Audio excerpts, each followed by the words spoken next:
Selamat pagi semuanya. Pagi. Iya, gitu ya. Ya, selamat pagi semuanya. Pagi. Iya.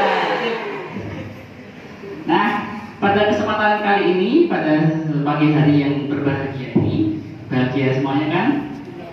Alhamdulillah, ya. Nah, tahu aja ya.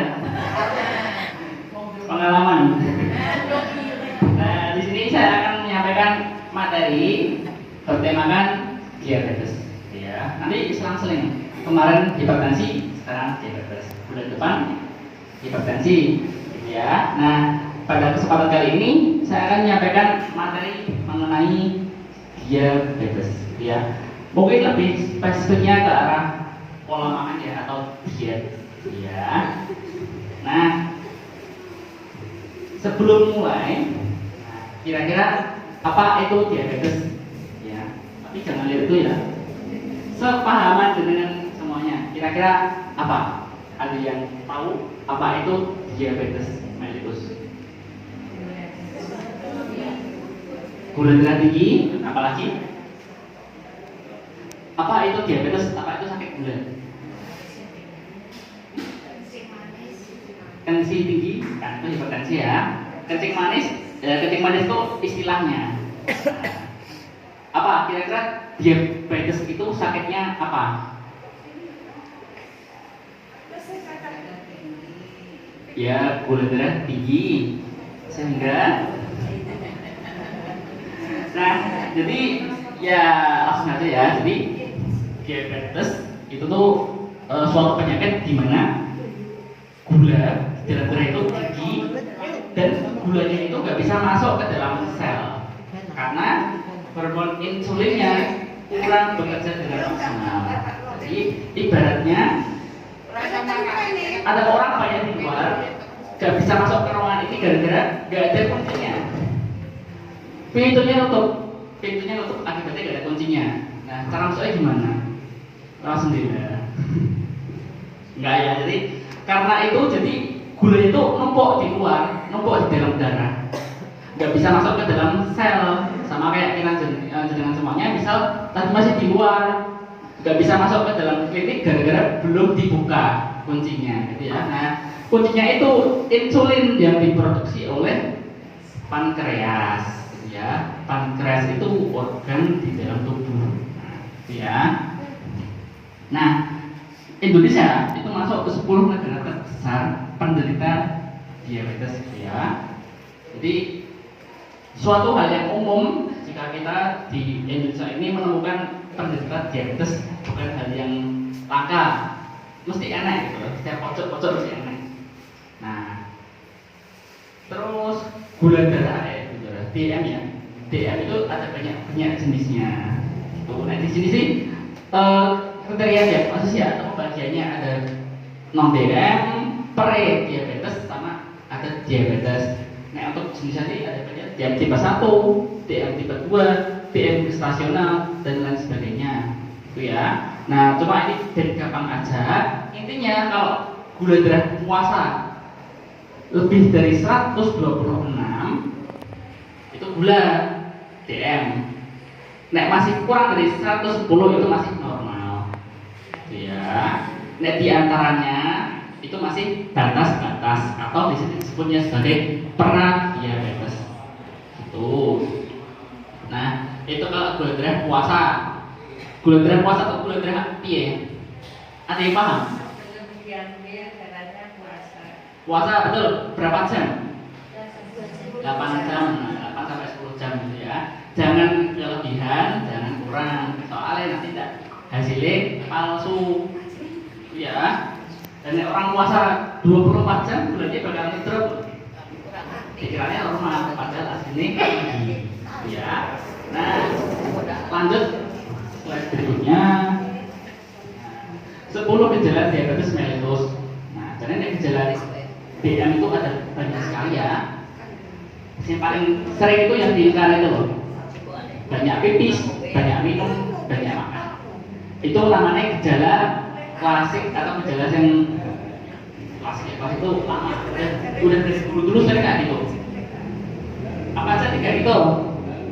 Banyak makan, banyak minum, banyak pipis. Nah, ya paling ya.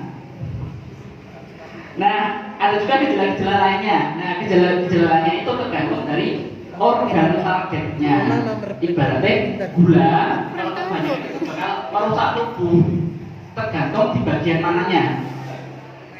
Nah, ke mata bisa bikin apa? Kira-kira buta atau retinopati diabetik itu nggak bisa sembuh ya. Nah, udah buta gara-gara DM itu buta permanen.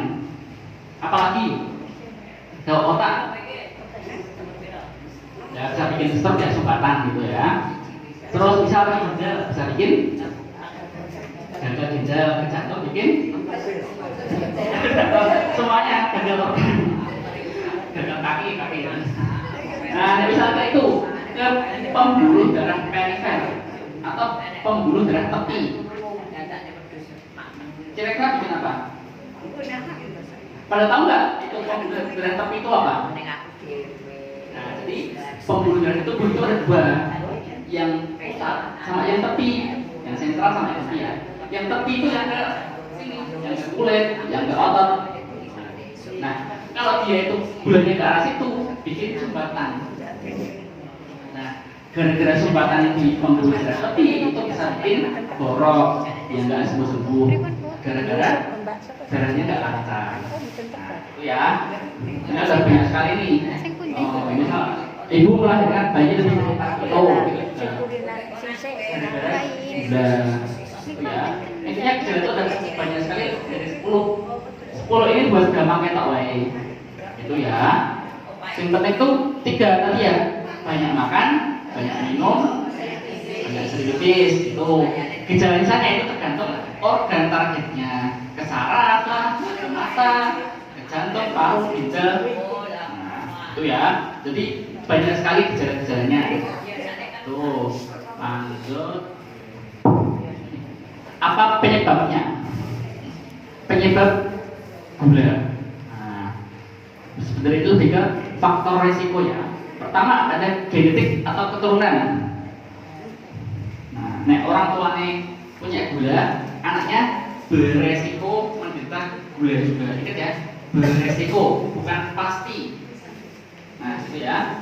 Pola makan dan obesitas itu ya jelas pasti ya. Faktor resiko utama itu gara-gara pamit banyak, jarang olahraga. Infeksi virus bahan kimia. Nah, ini mungkin ke arah kerusakan pankreasnya.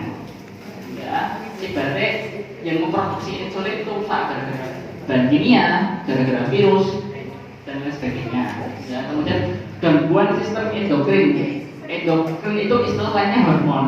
Yaitu sama berarti masalah di hormon insulinnya. Sistemnya insulin itu nggak sesuai. Nah, itu sama BPRR atau bayi berat kelahiran itu pada anak-anak sih. Nah, jadi penyebabnya apa aja? Genetik atau keturunan sama pola makan ya, pola hidup ya kita. Dan yang lain itu spesifik ke arah pankreasnya atau ke hormonnya, ya. Lanjut. Nah, ini 5 kunci sehat ala diabetes. Nah, ini kan ada banyak nih, ada diet HTM, ada olahraga, ada stres, cek gula teratur, sama menghindari terjadinya luka. Nah, pada kesempatan kali ini karena temanya itu adalah tentang diet, berarti yang dibahas sifatnya nomor 1 yang terdiri dari 3J. Nah, apakah itu 3J?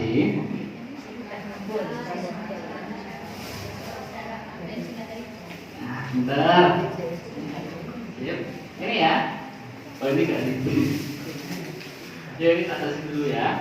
Kontrol gula darah secara teratur gitu ya. Dan di sini kan udah tiap hari ya, tiap bulan dicek. Nah, itu bagus tuh buat penjaga, ibaratnya buat mengontrol gulanya. Obatnya harus cocok atau belum, gitu ya. Nah, ini 3J tadi itu ya, ada jumlah makannya, jarak atau jadwalnya, sama jenis makanan. Itu. Kenapa kok 3C ini sangat penting? Karena ya yang namanya gula darah atau sakit DM itu ya berhubungannya sama makanan. Gula yang masuk ke dalam darah itu berhubungan sekali. Ya makanya seperti jumlah kalorinya itu juga harus disesuaikan masing-masing individu atau masing-masing orang. Dan pola makannya juga jarak antar makannya itu harus diatur, tidak boleh terlalu dekat atau terlalu jauh. Jenis makanannya ya itu buat ibaratnya biar bervariasi aja, biar terpenuhi kebutuhan makanannya, protein, karbohidrat, lemak, biar terpenuhi semuanya. Ya. Nah, diet 3C diabetes. Yang pertama jumlah makanan.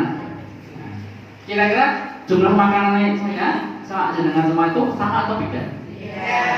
Nah, tergantung apanya?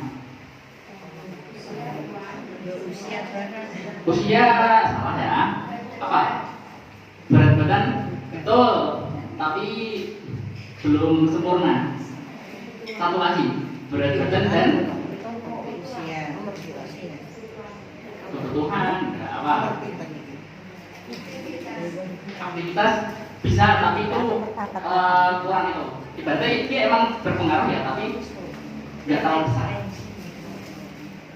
Berat badan dan tinggi badan. Emang tinggi pengaruh ya?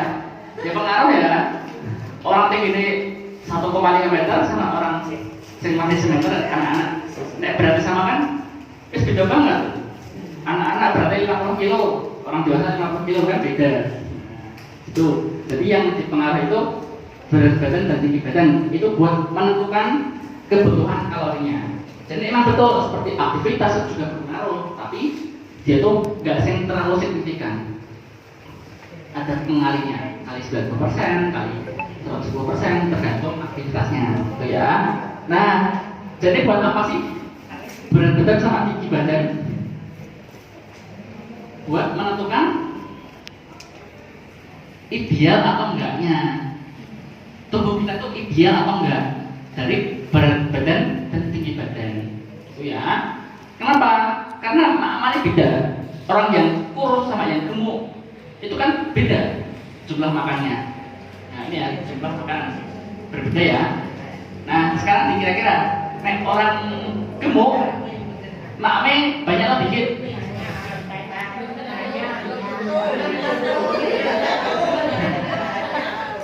Oh mungkin kurang jelas ya. Nek buat orang yang sakit gula berarti apa itu yaitu gemuk. Kira-kira jumlah makanan untuk diabetesnya itu banyak atau sedikit? Sedikit ya. Nah itu berarti yakin semua ya, sama semua jawabannya ya. Nah jadi orang yang obesitas atau orang gemuk itu jumlah makannya dikurangi. Naik kurus tambah.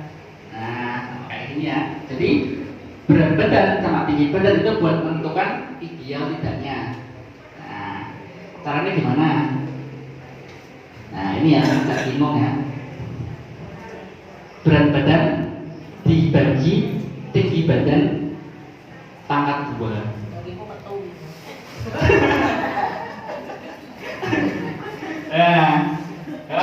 keluar ya. Saya angkat-angkat tuh. Nah, berat badan dibagi tinggi badan. Gampangannya pakai kalkulator HP.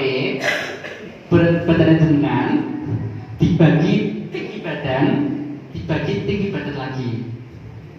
Nah, nanti ketemu angkanya itu ini ya antara 18,5 sampai 24,9. Itu berat ideal. Nah, kurang dari itu atau lebih dari itu masuk kategori entah itu kurus atau obesitas atau overweight, kelebihan berat badan gitu ya. Nah, contohnya siapa yang mau tak hitungin? Berat badannya berapa? Tinggi badannya berapa? Ada tahu? Kan? Gak dapat hitungin. Maaf, salah juga. Pinter berarti. 65. 65, tingginya 151. 65 dibagi 151 dibagi 151 hasilnya 28,5. 28,5 masuk kategori overweight. Kelebihan itu ya. Nah, tapi belum masuk obesitas. Belum masuk obesitas, masih masuknya kategori over atau kelebihan. Itu ya. Nah, ada lagi yang mau dihitung? 60.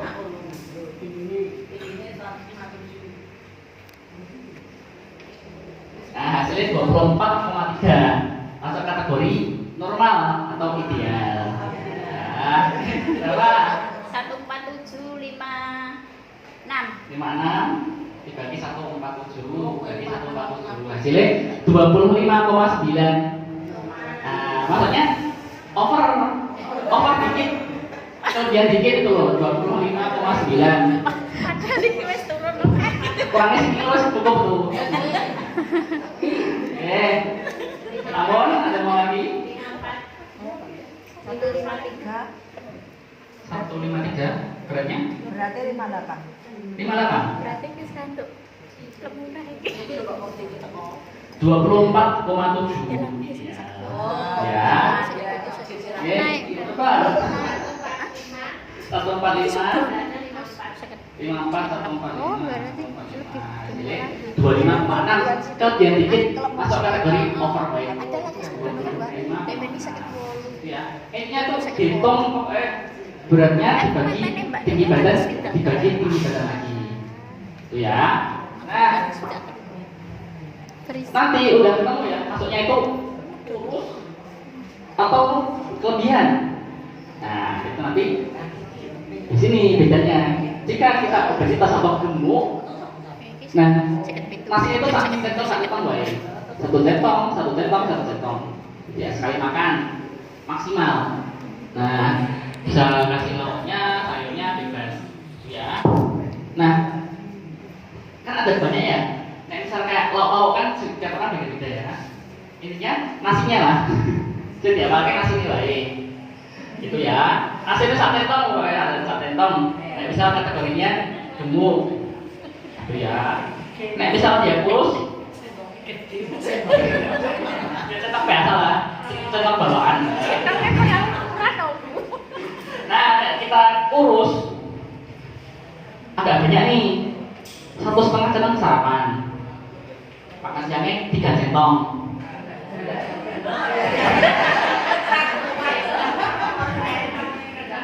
Makan sorenya 2,5 centong. Ini kalau kurus.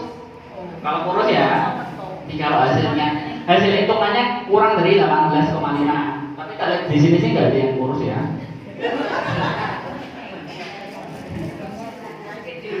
Nggak ada ya, oke. Itu. Terus kalau misalnya dia ideal, nah kalau kita punya ideal, mame sarapan 1,5 centong, makan siang 2 centong, makan malamnya 2 centong. Ya, jadi bedanya di situ aja. Nah, kita ngapal KKP ya bisa, tapi angel ngapalinnya ya. Berlalu balik 2 potong pulang, angel ya. Dicari gampangnya aja. Oke, nasinya dijaga kayak gitu, jangan kebanyakan. Gitu. Oke. Terus yang kedua, jenis makanan. Jenisnya apa saja kira-kira? Nah, karbohidrat kayak lemak gitu ya. Antioksidan, mengandung serat, mengandung indeks glikemik rendah, makanan yang bermanfaat.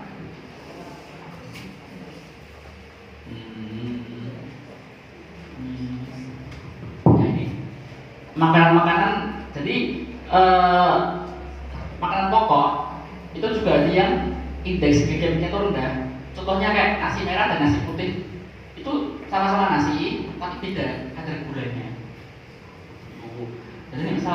kamu nasi ya baiknya si nasi merah, tapi rasanya nggak enak. Rasanya nggak enak, jadi buat ngakali misalnya campur tuh setengah merah setengah putih gitu, nanti rasa nggak enaknya di nasi merah tuh agak berkurang. Ya, nek saya sendiri nggak doyan, nggak doyan nasi merah ya, itu. Ini makanan yang indeks glikemiknya rendah, ada agar, terus ada sereal atau oat, kentang, jagung, singkong, umbi-umbian. Nah, dia itu emang karbohidrat, tapi lebih rendah daripada nasi ya. Nasi putih itu banyak gulanya. Terus buah-buahan kayak apel, pir, wortel, itu kayak buah-buahan kayak semangka itu banyak gulanya ya. Semangka, oh ya manis-manis itu sih banyak gulanya. Ya, apel, pir itu aman. Kemudian susu kedelai, roti gandum, jeruk, strawberry, kacang-kacangan, ya ada banyak macamnya lah. Soalnya kita kacang-kacangan mungkin agak dibatasi aja ya, soalnya banyak asam uratnya. Jadi nggak bisa mana ya. Yang itu ada, yang saya cari ada buah-buahan, sayuran gitu ya. Oke. Terus ada yang mau ditanyakan? Ada, lanjut ya.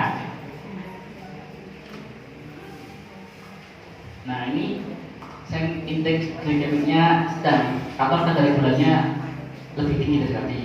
Nah, buah itu ada nanas, pisang, anggur, pepaya, itu gulanya agak tinggi. Es krim, madu ya, es krim tingginya dari gula ya. Bubur, ubi jalar, roti, ya. Nek roti ini kan roti tawar, yang tadi itu roti gandum, agak beda ya. Nek roti tawar itu kan dari tepung terigu ya. Nah, roti gandum itu dari tepung gandum. Soalnya gandum itu emang lebih rendah kadar gulanya dibandingkan dengan nasi. Nah ini saya kadar glikemik tinggi ini yang nggak boleh dimakan ya. Tadi ya semangka nggak boleh. Kurma itu banyak gulanya. Kurma mungkin pas puasa 3 biji aja buat bukannya ya, dan cepat naik gula darahnya itu, tapi jangan kebanyakan, nanti malah ngemil. Jangan ngemil kurma. Soft drink seperti Fanta, Sprite, Coca-Cola itu gulanya banyak. Ya mungkin meskipun ada yang lebih rendah sih, tapi nggak semua. Biasanya ada tulisannya yang 0 sugar gitu. Gula batu gula.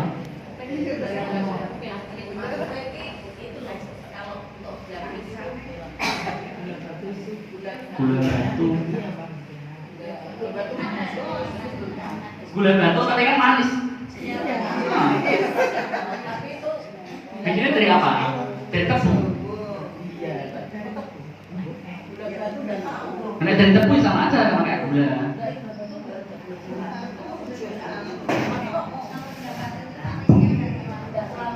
Gak terlalu manis.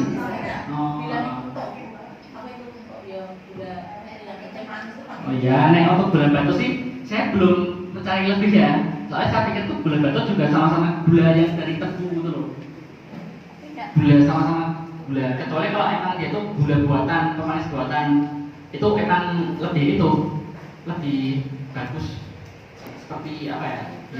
Ya kita sol ya. Gula aren ya sama aja dengan gulanya, tapi itu kurang manis ya. Nah, mungkin dia itu lebih rendah indeks glikemiknya dibandingkan dengan gula pasir ya. Terus yang ketiga itu adalah jadwal makan. Ada kayak sarapan, makan siang, makan malam, di setelah-setelahnya ada snack. Gitu. Misal mau ngemil itu pasti boleh, asalkan nggak kebanyakan, terus juga tertata jadwalnya. Nah, gitu ya. Dan ini juga udah jelasin di kaki ya, yang jumlah makan tadi loh, yang 1 centong, 2 centong, 3 centong, itu kan juga ada syarat-syaratnya. Nah, ini juga sama aja. Intinya itu kita tuh masih boleh ngemil. Nah, tapi jangan banyak-banyak, dan ya jangan makan yang mengandung gula banyak.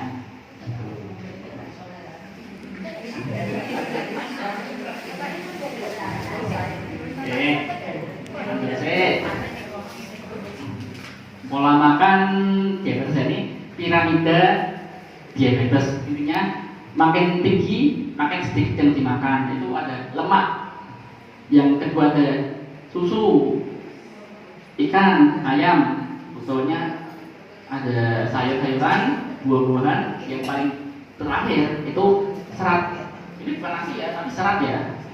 Serat, makanan yang mengandung banyak serat. Kenapa makanan yang mengandung banyak serat itu dianjurkan? Kenapa? Karena serat itu tidak bisa dicerna oleh tubuh. Serat yang masuk ke dalam tubuh bakal terbuang lewat feses. Pas BAB itu bakal keluar. Jadi ibaratnya makan serat itu kayak makan makanan semu. Masuk kenyang tapi nggak ada yang dicerna. Makan itu bagus. Soalnya orang bule itu kebanyakan tuh lebih ke susah menahan rasa lapar. Ya, dikit-dikit lapar, dikit-dikit lapar. Nah, makanya tubuh kita ditipu dengan makan serat. Istilahnya gitu. Dikiranya udah makan ternyata ya sedimak enggak enak sini sama masuk. Nah, itulah makanan berserat. Nah, sudah nih selesai. Thank you. Lanjut ke sesi tanya jawab ya. Ada yang mau ditanyakan? Nggak ada. Udah jelas semua. Udah jelas semua. Gimana cara ngitung berat badan ideal?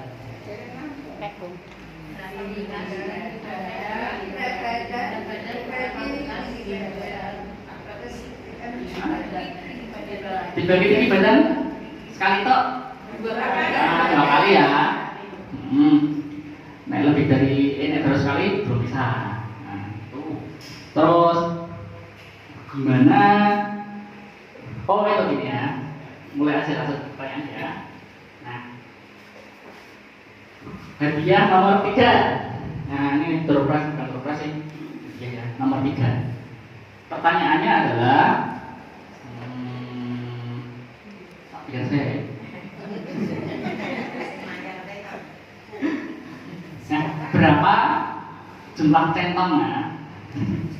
Jumlah centong orang yang kurus. Hah? Kan ada 3 kali makan. Satu pagi. Satu maju ke depan siapa yang mau?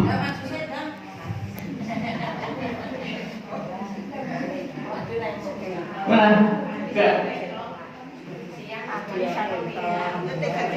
Ayo maju ya, yang mau maju ya.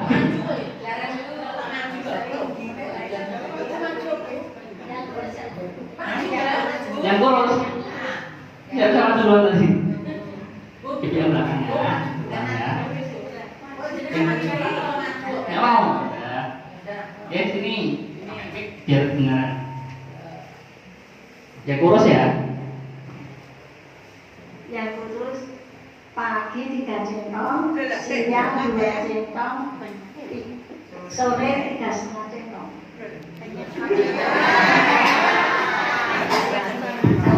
Gimana? Betul atau enggak? Iya.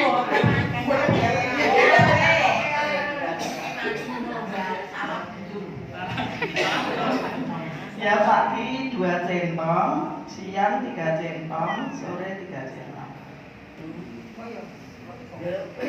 Betul satu kayaknya ya? Coba tak ya. Enggak apa ya.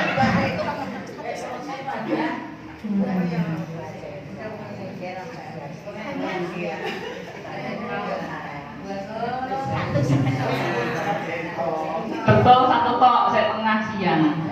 Siang 3 centong. Gimana, dapat ya?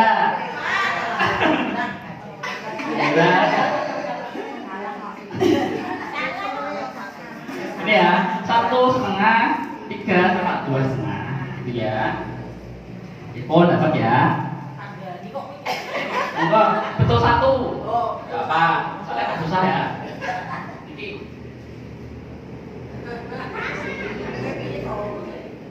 Sudah. Telepon ya. Oke, pertanyaan kedua. Jadi ini mungkin pertanyaannya apa ya? Sing aneh apa sing gampang? gampang. Oke, boleh gampang ya.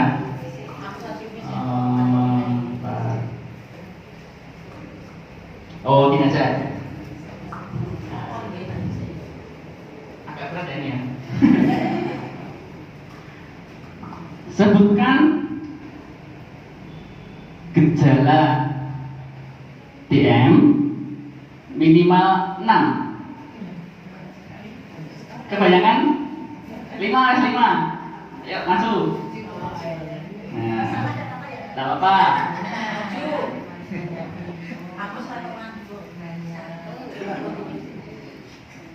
Sering buang air kecil di waktu malam, makan banyak dan minum, luka tidak cepat sembuh,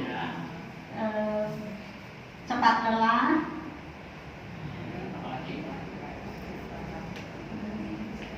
Organ target apa? sering ngantuk waktu pagi, Organ target, organnya apa sih yang kena? Mata, yang mata nggak apa? Matanya apa? enggak.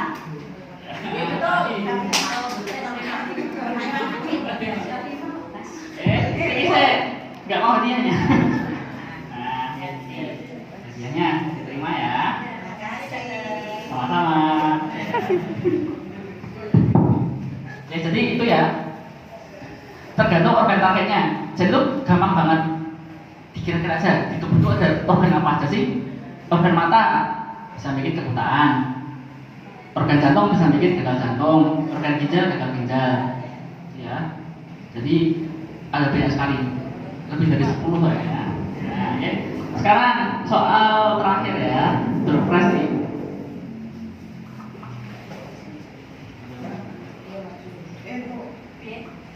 Surprise-nya. Soalnya mengenai ya gampang aja ya.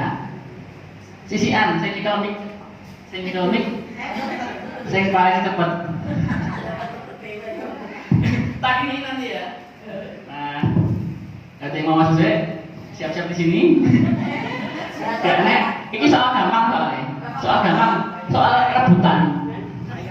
Soal rebutan ya. Wah, saya maju saya clinical mic saya entuk. Nah, ya siap-siap ya. Nah, itu GTM itu ada 3G. Apa itu 3G?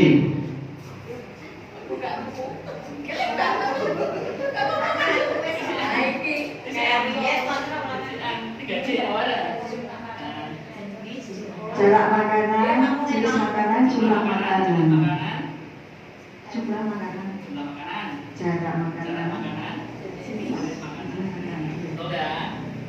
Nah ini bagian surprise-nya.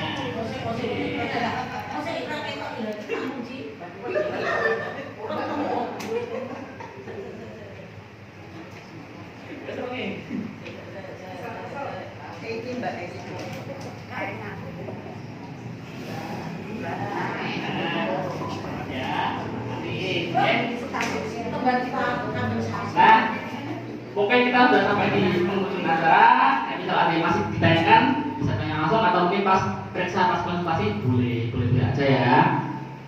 Cuma yang nanti nih pas periksa pasti ada banyak, bisa banyak. Itu ya, Pon. Demikian yang dapat saya sampaikan. Kurang lebihnya saya mohon maaf. Terima kasih sudah mendengarkan dan antusiasnya. Assalamualaikum warahmatullahi wabarakatuh.